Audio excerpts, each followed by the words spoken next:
কি দাদা ভাইরা সবাই কেমন আছো? আশা করি সবাই ভালো আছো। তো আমি চলে এসেছি তোমাদের সেই সবার প্রিয় ছোট্ট ইউটিউবার সামির ডিজে বাত্রা ইউটিউবার নতুন কিছু ভিডিও নিয়ে।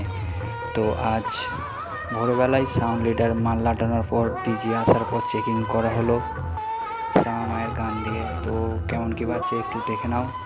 ভিডিওটি ভালো লাগলে লাইক কমেন্ট শেয়ার ও চ্যানেলটিকে সাবস্ক্রাইব করে দেবেন, যাতে নিত্য নতুন মাইকের ভিডিও সবার আগে সবার প্রথম আপনাদের কাছে চলে যায়। তো আমাদের সেই ভাইরাল অপারেটর বাপিদা কালী ঠাকুরের গান দিয়ে সাউন্ড চেক করছে।